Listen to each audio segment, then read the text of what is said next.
What's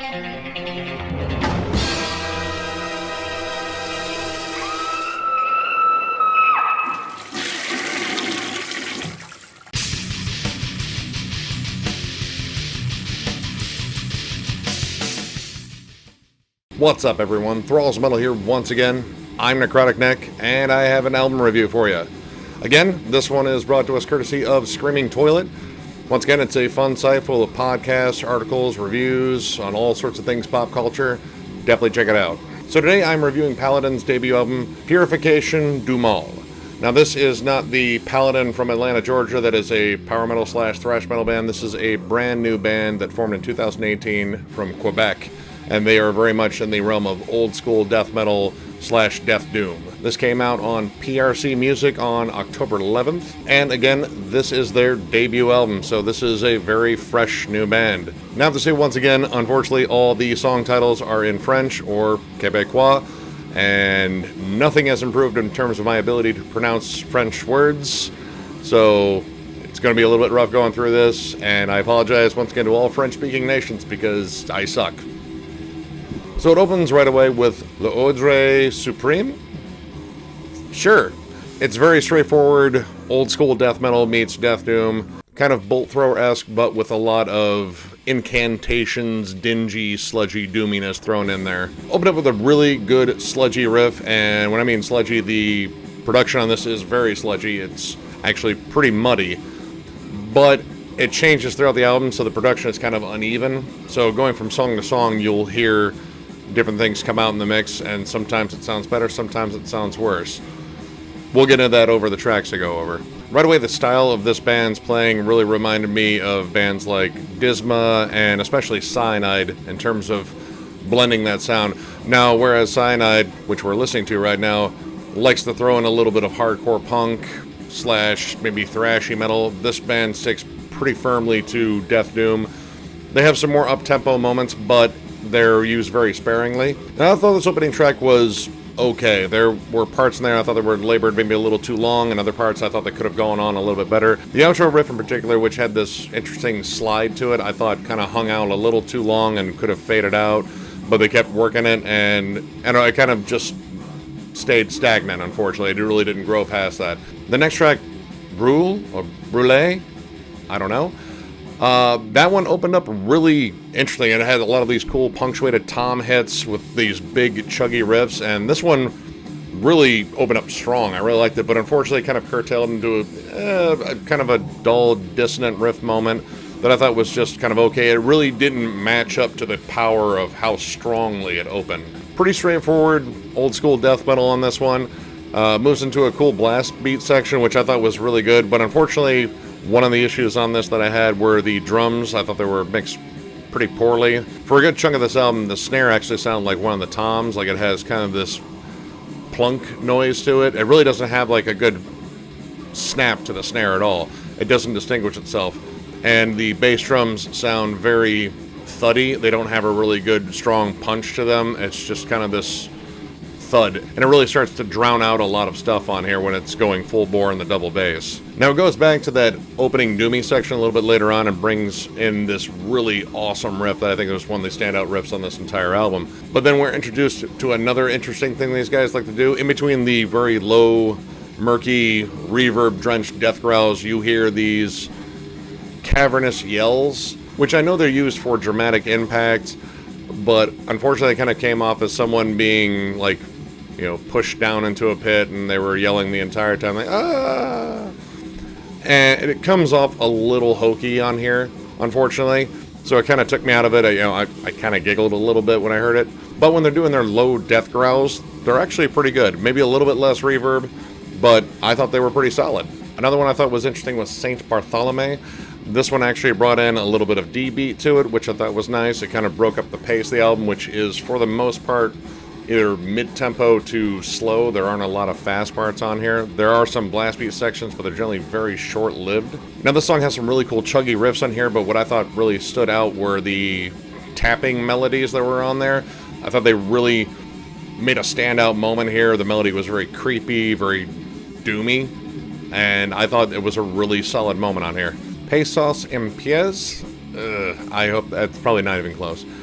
This song opens up with a really cool isolated bass part. You can actually hear the bass tone in here, which is just swampy and dingy as hell, but in a good way. I really liked how heavy this bass tone was. And this had a really cool intro. There was a little bit of mood building in here. And this is where I noticed some inconsistencies in the mix where the vocals sounded a lot louder on this one, and I thought the snare tone sounded a little bit different, a little bit more distinct. But on this one, pretty much whenever the double bass isn't going, you could really hear all the other drums very clearly. Like the tom rolls are very clear, but the thuddy bass drum tone is still there, and I don't know, it kind of took me out of it a bit. But honestly, I think this is the mix they probably should have went with, or a little bit more towards this direction, because the first 3 tracks came off very, very, very muddy. This one works a really good, solid main riff throughout the entire song, and it's a solid riff. And as much as there's a lot of repetition of it, it really doesn't get dull because it's a really good one and they cannot keep building on it. And that's kind of a template for how a good chunk of this album goes. They find a couple of big riff moments and sort of build around them, which is a pretty solid way to build songs if you know you have some killer riffs. But sometimes it works, sometimes it doesn't. Now, unfortunately, this song ended kind of abruptly for me. It could have gone with a good fade out on one of these bigger, more memorable moments, but they chose to just kind of end it right there, and it almost feels like the song kind of quit on you. I think a long fade out probably would have favored this song and made it stand out a little bit more because you get time to let that last little bit sort of sink in. Now, towards the back half of the album, I think it gets quite a bit better. The song Diablerie and La Emprise de la Chair. Again, sorry. These two I thought were back-to-back really good songs and definitely a little bit different too. Diablerie or Diablaire, that one is noticeably more Death Doom than I think any of the tracks on here. This one is quite a bit slower, quite a bit chuggier. I really liked how heavy this song was.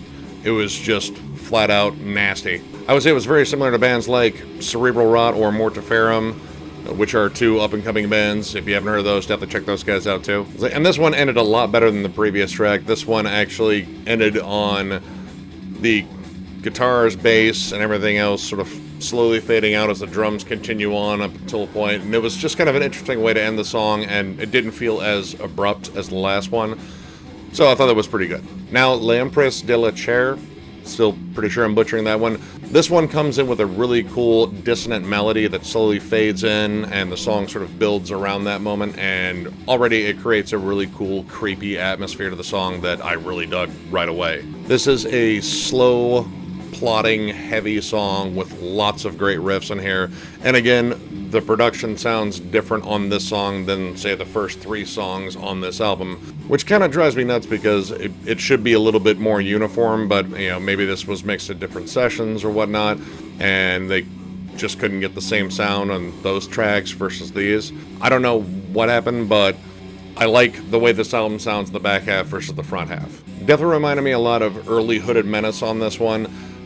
Really cool open chord, just flat out heavy chugs on this one, and again, this one just brings heft and atmosphere at the same time, which I really liked. This was one of my favorites on the entire album. Now, a lot of the other songs kind of move through this whole Death Doom middle part that's really, really doomy, and then it slowly starts to turn more towards old school death metal towards the end. The last 2 tracks in particular, L'Exalt, I think that's it, and the title track, Purification du Mal. L'Exalt starts off very Death Doom, but slowly starts to transition more into old school death metal. The tempo gets a bit faster, the riffs get a little bit more angular, almost kind of like death riffs. This was interesting, especially going into the next track, which is pretty much a flat out old school death metal song. There are very few doomy moments in this one. This one is more straightforward, just death metal.